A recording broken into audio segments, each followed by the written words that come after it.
The Samsung Khan player to the bottom right, a great game one. Great defense by him against the 2-base timing attack of his opponent. This is Samsung Khan RorO. And RorO. Okay, builds the overload at 10. For a second I thought we might actually see a temple here. Top right we have his opponent, the Protoss player for Team MVP. This is MVP Billowy.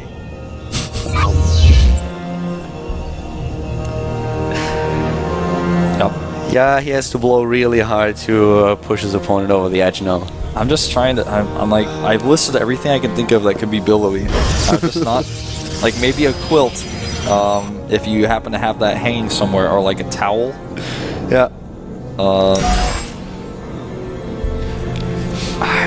That's about it, you know? There's not that many things that can be Billowy. The pronunciation is just too awesome. The win ratio that you see on screen, keep in mind that this also includes the Wings of Liberty games that we have. But overall, the thing that is important here is that RorO offline against Protoss has a lot more experience than Billowy against Zerg.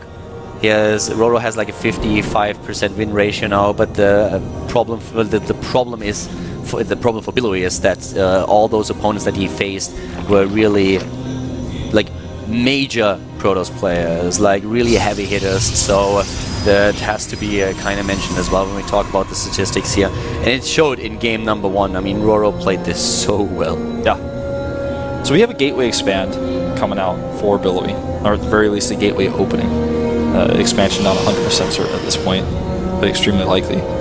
RorO has already seen this, knows his opponent's spawn location, will rework his second Overlord's rally location so that he can go in for a scout a little bit later on. And RorO, we'll see how he responds to this. Most Zerg players would just take a gas here, delay the third base to be safe, because with the gateway expand you have a much faster timing for aggression. Yeah. And there comes the Nexus now. Of course, immediately being spotted. Overlord so far saw everything as mentioned. And here comes the Mothership Core. We saw a few builds by C delaying this a little bit and trying to get those gateways out first, and especially the sentries to make them gather up the energy for force fields. But we have, for Billowy now, a very normal timing, and those Zerglings on the other hand, they can at least take down one of those pylons. The Mothership Core is of course also designed to make sure that early on there can't be too much aggression, but that was already well worth it, having those Lings there. Yeah, the reason why he makes these pylons is to keep the Lings outside of the main base while his Nexus is building.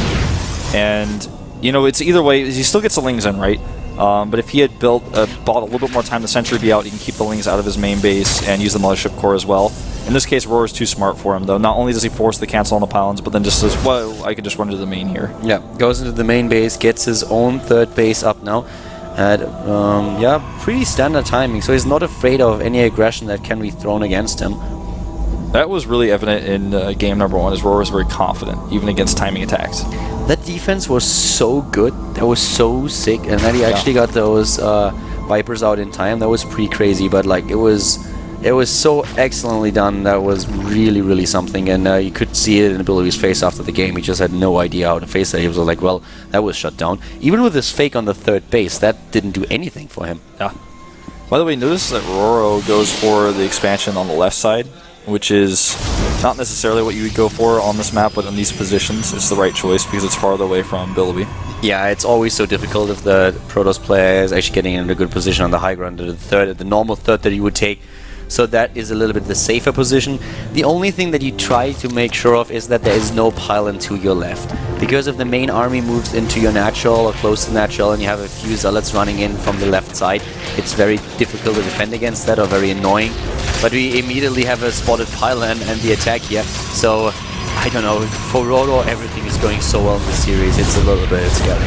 Yeah, I don't actually, I mean, it's a big fake. I mean, Billowy's doing these weird fake tactics. For example, in game 1, the hallucination, the idea is cool, but it kind of tipped RorO off that something weird was going on. He saw War Prism, and if he thought it was real, he's going to just put his Lings in the main base like you said.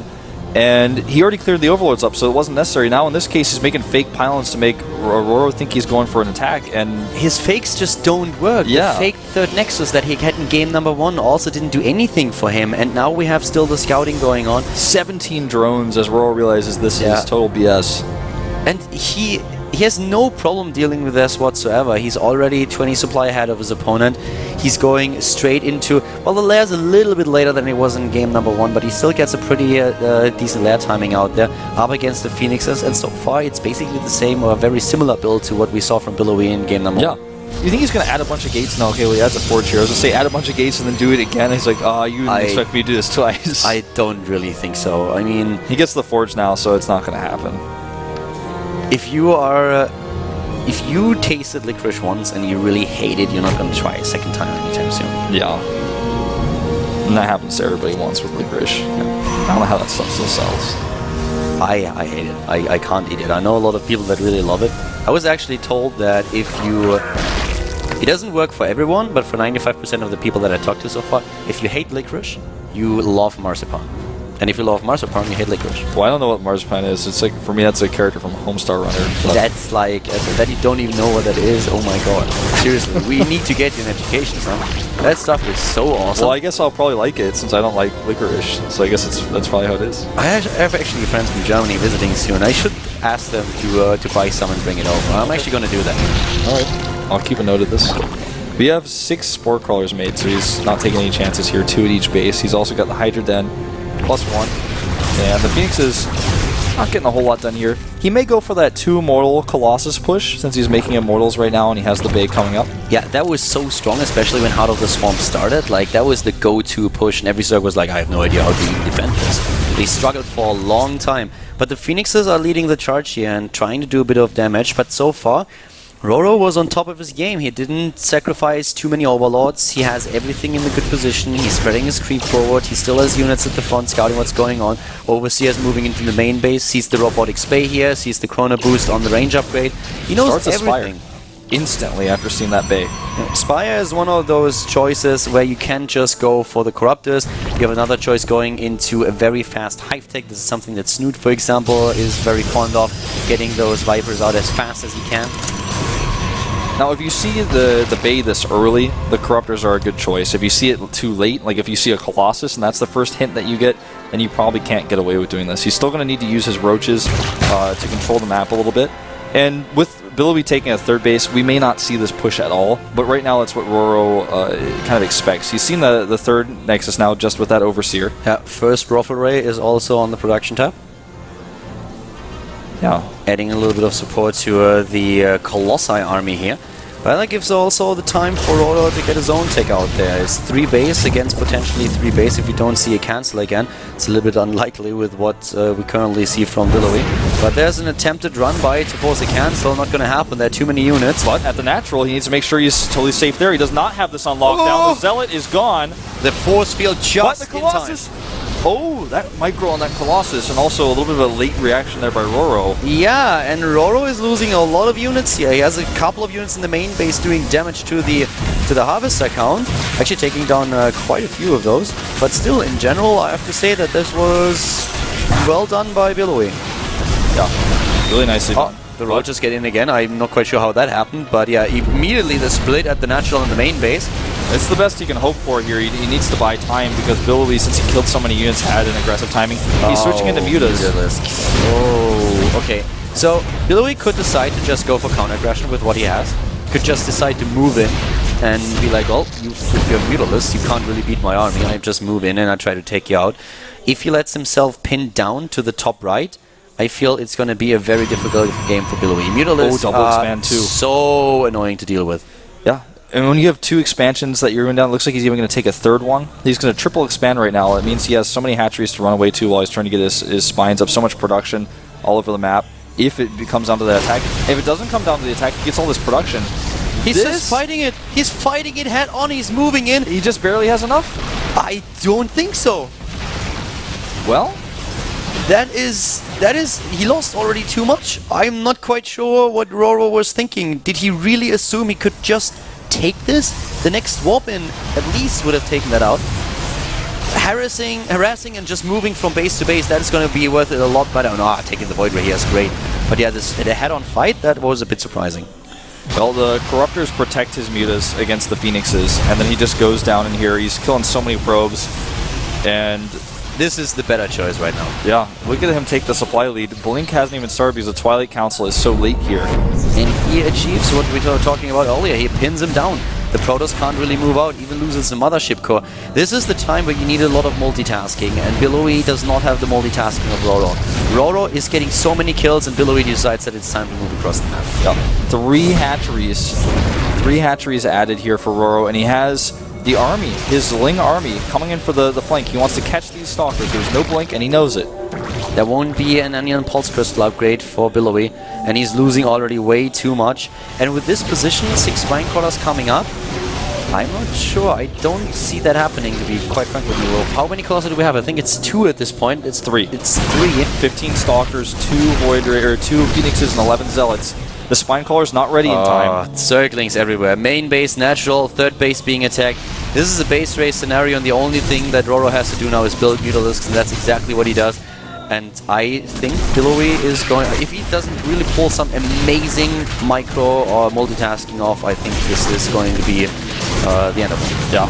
He's gotten into the main base here, but there's so many hatcheries all over the map. And look at the bank for RorO. He can make hatcheries, extractors, anything, anywhere. He can start a ton of spines at any of his satellite bases on the left side of the map. Doesn't even have to, because he's just got total control over this game. Some of the units are even walking back right now. Okay, that you cannot do.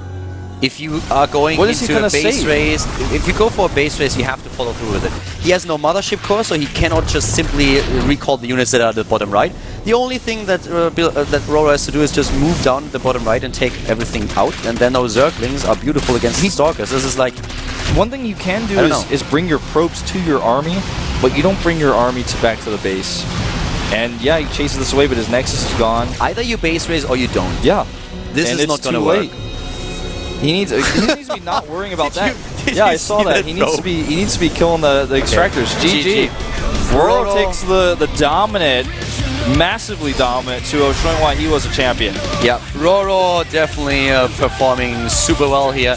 He was the favorite heading into this best of 3 series right from the beginning, right from the start, and he has shown why. Billowy just couldn't hold a candle to his plate. 2-0 for RorO, advancing to the second round of the WCS Challenger League. Yeah, showing that RorO is not going to be one of those one-hit wonders. At least he doesn't want to be. He wants to go straight back in the Premier League. He's not falling out. And really impressive play by him in this matchup, especially, looking extremely dominant. If you have a sticker on your shirt saying Galaxy Note 2, that also indicates that you are thinking big, and this is exactly what RorO does. He wants to go to the Premier League once again. So those phones are big. Yeah, they really are. They are really big. Like, if you haven't seen that, you should Google that. They're like one of the most popular phones in Korea right now. That's definitely true. As it is, a 2-0 for RorO. He takes it, goes to the second round of the Challenge League. We're having a quick look at today's match results. Yeah. A couple of really good games, especially the Jagchi matches were very interesting and tense to watch. Yeah, actually tell your friends to check that VOD out. If your friends, couldn't wake up in time to watch the match or whatever the case may be, maybe he had work, tell him he needs to watch match number 3 at the very least. The other matches are pretty good too. The final match was really, if you want to watch a Protoss get stomped, watch RorO versus Billowy. Live with the 2-0, Shine with the 2-0, very, clear results today. Yeah, even though Shine got the 2-0 against Seed, though Seed looked really good in his matches. Some really tough losses he had to take there. Yeah, the comeback attempt in game number 2. That was strong, but Shine was too far ahead. Yeah. So as it is, we have Shine Live, Jagchi, and RorO advancing to the second round. And yeah, a little bit of a shorter day still, but really good matches, a couple of very interesting results. Jagchi barely able to take down Trust. And this is already it for the day, guys. Yeah, you can see some of the rest of the matches we have coming up scheduled. The really, really exciting thing is GSTL playoffs that's coming up. That's going to be awesome. GSTL playoffs are going to be very tense. We have our first match with StarTale versus Zubu coming up on Friday. And then on Saturday, it is LGIM against the winner. So the playoffs have started now. We are back to the best of 9 system. And that is going to be really tense. I have no idea who's going to take this season. But the format makes up for a very interesting storyline. So make sure that you tune in on Friday where we have StarTale going up against Team Zubu. And then on Saturday, we have our second match in the Team League playoffs. Yeah, it's single elimination. You lose, you're out, and it's you've got one best of 9 to go. And it really goes to show what these teams have been working for all season. Yeah, with the change of the format going from a best of 7 in the regular season to the best of 9 in the playoffs, the teams need a lot more depth in their lineup. So this is where it goes down to the wire, really. Where snipers, bigger teams, they might have some advantages. So that's going to be very intense. Make sure that you tune in for that.